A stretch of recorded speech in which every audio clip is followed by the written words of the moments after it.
You know that person who replays a 5-second conversation for 3 hours? Who analyzes every text message for hidden meaning? Who has already mentally rehearsed 17 different versions of a conversation that hasn't even happened yet? If that's you, you've probably been told to just relax, to stop thinking so much, to let it go. You've probably wished you could turn your brain off like everyone else seems to. Here's the thing, you can't.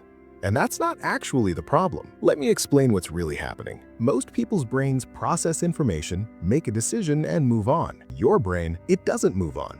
It loops, it re-examines, it builds entire decision trees for situations that might never happen. Every choice becomes a labyrinth of what-ifs. This isn't indecisiveness. This is your brain running threat detection software in the background 24/7. It's exhausting, yes, but it's also trying to protect you. Your mind doesn't overthink because it's broken.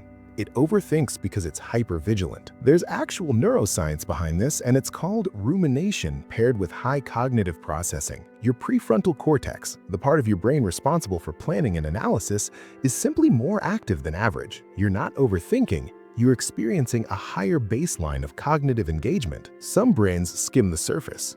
Yours dives deep. It's not a bug, it's how you're wired.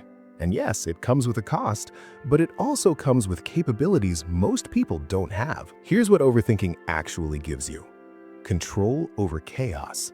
When you mentally rehearse conversations, you're preparing for unpredictability. When you analyze past interactions, you're extracting patterns. When you consider every possible outcome, you're building a map of reality that helps you navigate a world that feels overwhelming. The outside world is full of variables you can't predict. People's reactions, unexpected events, sudden changes. But inside your mind, you can simulate, test, and prepare. One feels dangerous, the other feels manageable. And here's what nobody tells you about overthinkers.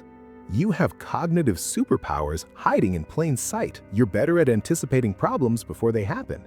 You're more empathetic because you've considered how others might feel. You're excellent at contingency planning because you've already thought through 12 backup options. You notice details others miss because your brain doesn't skim, it scans. Overthinking isn't just anxiety, it's pattern recognition running at full capacity. But society tells you this is a weakness. Self-help culture says to live in the moment, to be spontaneous, to stop worrying about things that haven't happened. The world celebrates people who make fast decisions and never look back. But speed isn't wisdom.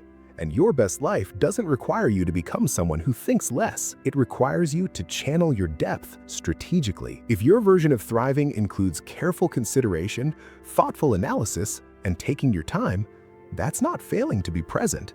That's honoring how your mind works. Now here's the critical distinction. There's a difference between overthinking that sharpens you and overthinking that traps you. One is analysis, the other is paralysis. If you're replaying conversations to learn from them, that's growth. If you're replaying them to punish yourself, that's rumination. If you're thinking ahead to prepare, that's wisdom. If you're catastrophizing to avoid taking action, that's fear wearing the mask of productivity. One moves you forward, the other keeps you frozen. And the difference isn't always obvious until you ask, is this thinking helping me, or is it just keeping me busy? There's something almost poetic about the way overthinkers live. The journal entries that go 5 pages deep, the late-night realizations, the way you can sit with a single thought and unpack it like a Russian nesting doll. The moment when all that thinking finally clicks into clarity. These aren't distractions, they're proof that you're doing the deep work most people avoid. That you're not afraid of complexity. That's not overthinking, that's intellectual courage. So if you're someone who thinks too much, here's what you need to understand. You're not wired for shallow waters, you're wired for depth. And in a world optimized for quick takes and hot opinions, your ability to sit with complexity is rare. So tell me in the comments, what's the last thing you overthought? And did it actually help you, or did it just spin you in circles? Next time, we're diving into something even more uncomfortable, the psychology of people who feel guilty for resting. That one's gonna sting. See you then. Stay beneath notice.